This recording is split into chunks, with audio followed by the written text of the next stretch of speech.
This is DG Vision Network. Hello there, this is DG Vision Network with Byro Agabi. I am Gideon Tobilova. And I am Prince Lee Momodu. This is DG Vision Network. One of the ways to stay informed in ICT news, trending issues that concerns business, lifestyle, innovation, and technology is to log on to our YouTube channel at www.youtube.com/DGVisionNetwork. You can also follow us on the social media handles displayed on your screen, as there are lots of fantastic prizes to be won. This is DG Vision Network. This is DG Vision Network with Byro Agabi. This is the last edition for the year. Wow, it has been a long journey. And it's been very interesting, if you ask me. All right, so you can be rest assured that on today's show, we have a very special package for you. And starting with our special report, we will continue what we started last week on 2021 reviews, the major things that happened within the ICT ecosystem in the year, the controversies, the argument, the success stories, and what have you. Our top 5 for this edition, we'll be looking at the top 5 most influential innovators for the 21st century. And our guest of the week will be having with us in the studio here, the president for the Organization for Technology Advancement of Cold Chain in West Africa, Alexander Isong. We'll be talking about how we can use technology to combat food insecurity in Nigeria. But before all that, let's go see what's been trending in the past week.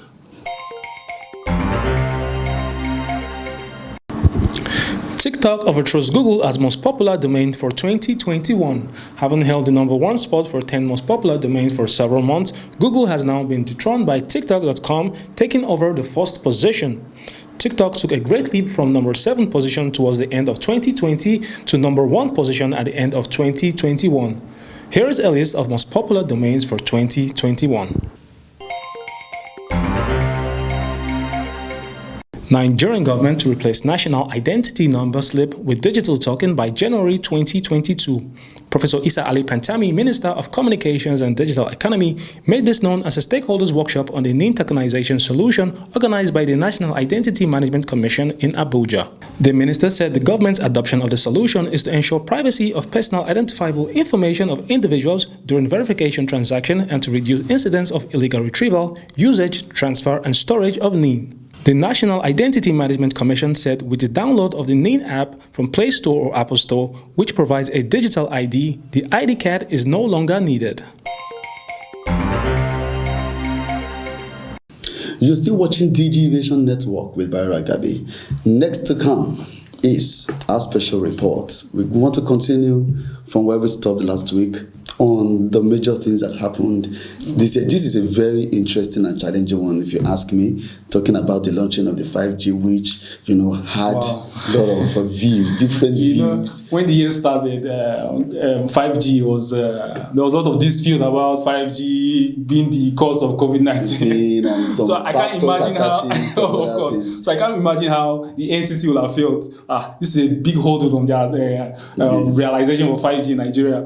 So there was a lot of controversies everywhere. Lots. So then 5G was looking to be in trouble. Like an antichrist. Like an antichrist. So but kudos to NCC. Of course. They didn't let all of these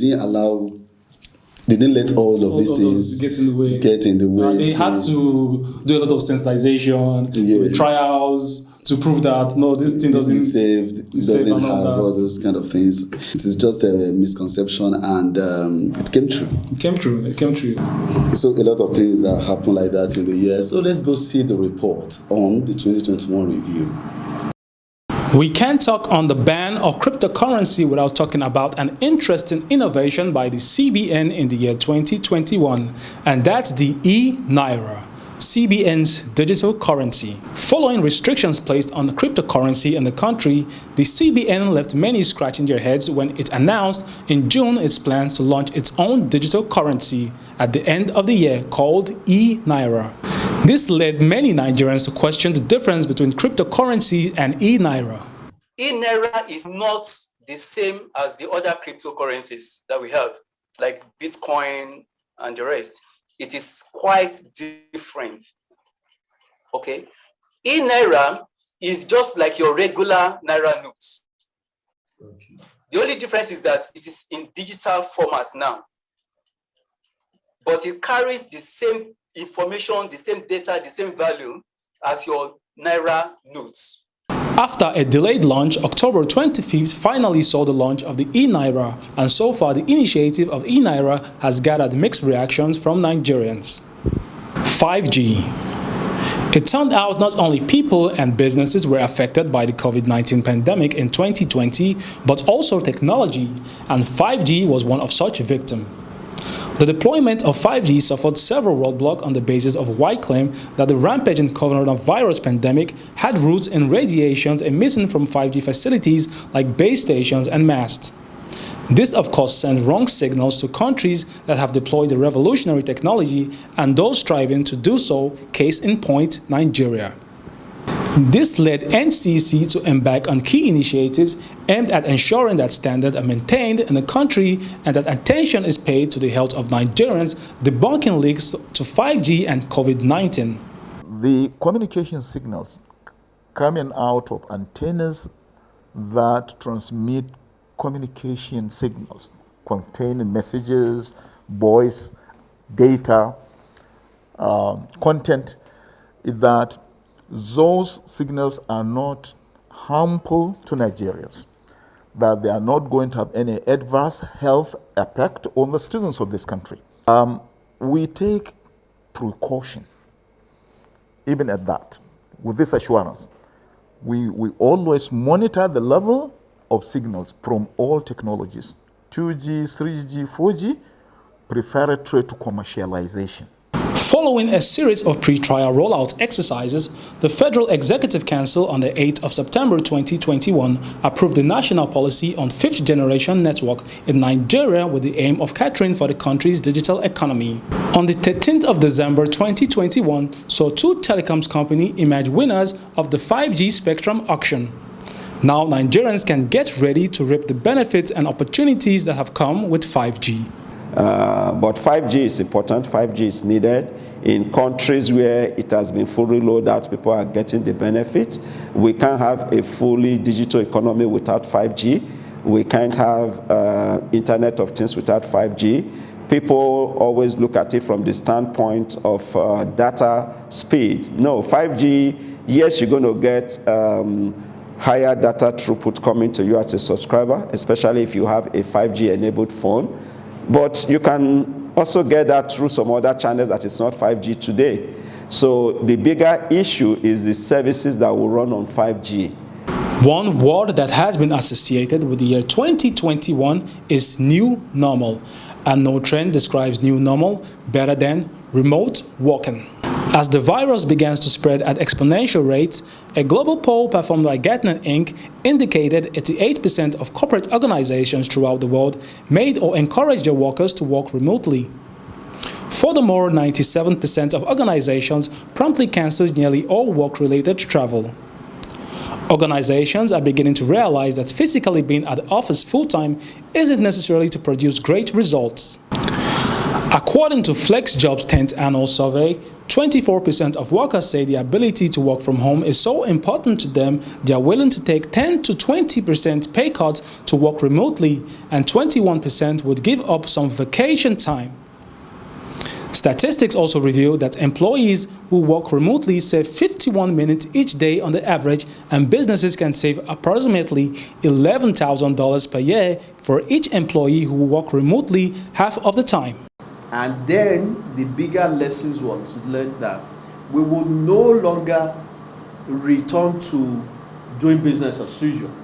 Some of the offices today have so streamlined their operations that they now do a hybrid of remote working compared to physically showing up in the offices to work. So if you want to save money, consider having an entirely remote workforce. This way, you won't have to pay for office space, spend money on office furniture, or other necessities for running a business. This is DG Vision Network.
Agabi, welcoming you to this new ride, a digital ride that takes you into the lifestyle experience of innovation, tech impact, and new business frontiers. This is DG Vision Network. On a weekly basis, we keep you well informed of developments and trends. Now the tech ecosystem is impacting politics, business, public and private enterprise management, plus how the new digital life can transform your business. I am Bayero Agabi. Join us. That's the concluding part of our special report that we started last week on 2021 reviews. If you feel there's something missing on the list, you can head to the comment section of our YouTube channel at www.youtube.com/DGVisionNetwork. Now, when we talk of innovators, people actually think of people like Leonardo da Vinci, Thomas Edison, Nikola Tesla. Yes. But we have modern innovators that are changing the world. So in this edition of Top 5, we're going to look at top 5 most influential innovators of the 21st century. I can't wait to see it. Enjoy this. Ever since the beginning of mankind, there have always been someone who pushes the human race forward. Today, we are going to be looking at top 5 innovators of the 21st century who have helped shape today's world and made it a better place to live for generations to come. At number 5, Sheila Leroy Marcelo. Sheila Leroy Marcelo was born and raised in the Philippines, but later her family relocated to the United States in 1977. Marcelo balanced earning her MBA and Juris Doctor degree at Harvard University while raising 2 young boys. Marcelo's passion for technology and his ability to help people solve real problems gave her the idea to develop Care.com. She founded Care.com and it quickly became the world's largest online destination for finding and managing family care, with 22 million members in 19 countries. Care.com allows families to search for, connect with, and select caregivers in low-cost, reliable way. With the growth of Care.com, Marcelo has received numerous accolades, including top 10 women entrepreneurs from Fortune and the Filipino Heritage Award from the President of Philippines. At number 4, Shirley Sandberg. Shirley Sandberg was born in Washington, D.C. in 1969. She graduated from the Harvard Business School with her MBA degree. Sandberg then worked as Chief of Staff in the Treasury Department during the Clinton administration. After her work in the government was done, she moved to Silicon Valley, where she became one of the top executives in the country. She is ranked on Fortune's list of 50 most powerful women in the business and one of Time's 100 most influential people in the world. In 2001, Sandberg signed with Google as the Vice President of Global Online Sales and Operations. She was responsible for managing online sales of advertising and publishing products. In 2008, she left Google and joined Facebook as the company's COO. Sandberg oversees Facebook's business operations, specifically helping Facebook scale its operations and expand its global footprint. She also became the first female on the company's board of directors. One of the most important things Sandberg has done is to become an author. In 2013, she wrote Lean In, Women, Work, and the Will to Lead, which has sold millions of copies and inspired a global community, leanin.org. Sandberg founded the group to support women to reach their ambitions and create a better world for everyone. At number 3, Mark Zuckerberg. Mark Zuckerberg was born in 1984 in White Plains, New York. He became interested in computers at an early age. While at Harvard University, Zuckerberg continued to develop software, and with 3 friends he created a site that allows users create profiles, upload photos, and communicate with others. They called it the Facebook, and built the business out of a dorm room until June 2004, when Zuckerberg dropped out of college to work on Facebook full-time. Facebook created a new way for people to stay in touch and communicate. Facebook also changed the way people obtain news, giving people the ability to share stories and videos.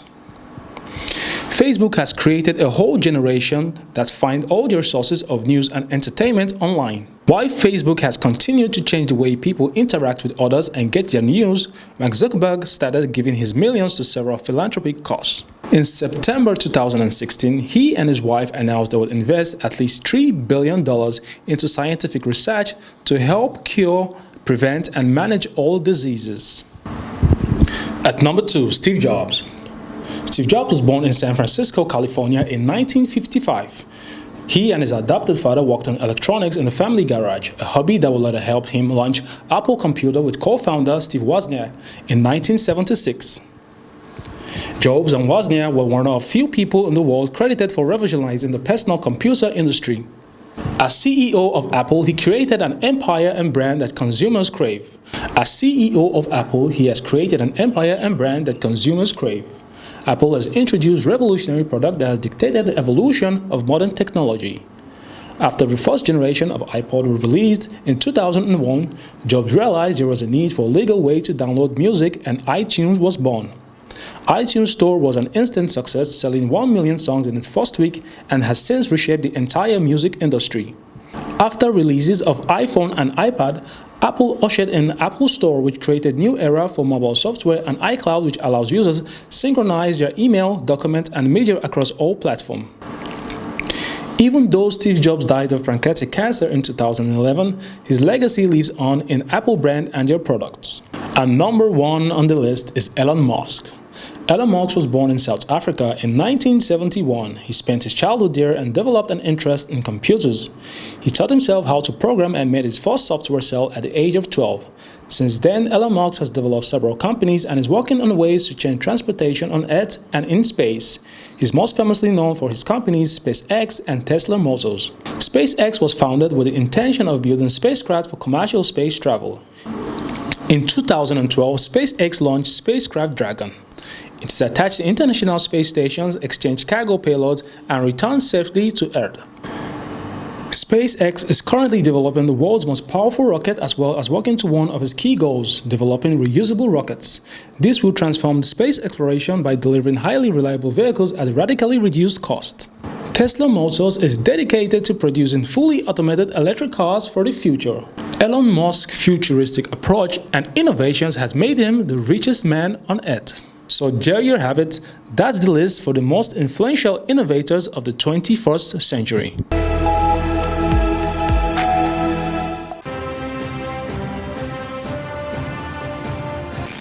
This is AIT Infotech Network, reaching you from Freetown in Sierra Leone, Accra, the Ghanaian capital, Addis Ababa in Ethiopia, Johannesburg in South Africa. We are in Cairo in Egypt, Tunis, the Tunisian capital, Cape Town in South Africa, reaching you from Dubai, Hanover in Germany, live from Chicago, Las Vegas in the United States of America, Kuala Lumpur in Malaysia. We are in Beijing, China, in London, England. Thanks for staying with us. This is DG Vision Network. Now, we all know food insecurity is a big problem in Nigeria. And our guest of the week today is the president of the Organization for Technology Advancement of Cold Chain in West Africa, Mr. Alexander Isong. You're welcome to the show. Thank you very much for having me. I'm pleased to be here. Yeah, good. So we all know food insecurity is an issue in Nigeria. What are some ways we can use technology to combat this problem that are not currently being explored? Well, thank you for that question. Technology is actually the way Nigeria has to go for Nigeria to be sustainable in food and have food security. Food security is not just basically the volume of the food, it has to do with the nutritional value of the food too. So that being said, cold chain, which is practiced all over the world and is not very well developed in Nigeria, which we are actually helping to support by advocacy, business to business, and government interactions to be able to build cold chain to help the food systems in Nigeria. Now, you know that in Nigeria we do a lot of wastages, and these wastages has to do with production, and production has to do with what we currently produce on the farm. And as we presently operate, or what the country is presently, what's obtainable now in the country is that 50% of what we produce goes to waste, because we have a poor storage system, poor logistics system, and poor aggregation systems. Still talking about cold chain in Nigeria, the lack of adoption of this technology, can we quantify how much we have lost? Yes, in quantifying how much the country is losing, let me put it in an easy way for you to quantify. The federal government spends a lot of money giving farmers input. Inputs are fertilizers, seed, even supporting them with water, sometimes irrigation. And these farmers use all these inputs to produce perishable goods, perishable food and produce. And when 50% of this goes into waste, that means you wasted 50% of the fertilizer, you wasted 50% of those seeds, you wasted 50% of that water, and you wasted 50% of the man hour that has been put into cultivating those crops. That is unquantifiable. Then when you go to the ones that have actually been produced, it runs into billions. For example, Nigeria is a country where we are one of the highest producers of tomatoes, and we still import tomato puree and tomato paste to support the market here because of the demand for this product. The economy of the country would do far better if cold chain is an integral part of the economy, integral part of agriculture, medicines, industry, and technology. So that being said, there is no country in the world that is developed today that doesn't have a developed cold chain system. Thank you. There's also the animal side of agriculture. Another persistent problem is the farmer headache crisis. What solutions do you think technology can come into play in solving this? Yes. Now, technology can come into play and solve the header farmer crisis. Very simple. By being able to locate the cattle. When I mean locate the cattle, we have systems in place all over the world where cattle can be tracked using GPS. All the cattle can be tagged. The federal government can organize a program through any of its agencies that speaks to that to be able to start tagging all the cattle we have in Nigeria. It's just like tagging a vehicle. Once you tag a cattle, if you tag 20 cattle, even if the cattle walks from Sokoto to Lagos, you will know exactly where the cattle is and where the cattle is going. And this, once you are able to identify where the cattle are, you'll be able to identify where there's going to be possible hotspots, where there's going to be clash between the herdsman and the farmer. And once you're able to identify these places, you can actually diffuse this problem before it starts by being able to speak to the herdsman to know that, okay, this particular vegetation, someone actually cultivated it, and this is the person's livelihood. The cattle you are rearing is your own livelihood, and this farm is this person's livelihood. So you now have interventions that are able to separate the herdsmen from the farmers. And that being said, if you are able to track all these herdsmen and the farmers, you and the cattle, you will now be able to separate the real herdsmen that are actually going about their business rearing cattle from the ones that are going about doing things that are ungodly and unholy and bringing down the security system of the country. So technology is just a simple, we have a lot of simple solutions to solve the herdsman crisis. And if government puts their mind to it, it's a cost that can be borne by government, and government can go about tagging all these animals. And these animals, you can actually be able to know who owns the animal and who is the herdsman that is moving the animals around. So even if the animal goes in somebody's farm, you actually know which herdsman brought the cattle there, and you are able to talk to the herdsman because the cattle actually doesn't know if it's eating somebody's farm. But it's only the herdsman that knows that the cattle is in somebody's farm. So once there's control over the herdsman, there will be control over the cattle, and there will not be clashes between the cattle and the herdsmen and the farmers. Thank you. Wow, that was very enlightening. Thank you very much, Alexander Ison, for being on the show today. Thank you very much for having me. This is DG Vision Network.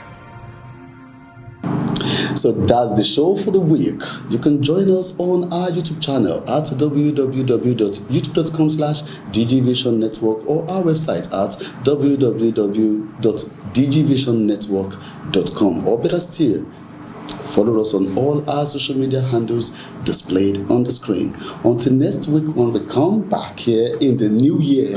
Or is it next week? I wanted to say until next year. All right. So, till then, I'll remain Gideon Tobilaba. And I am Prince Lee Momod. See you next year.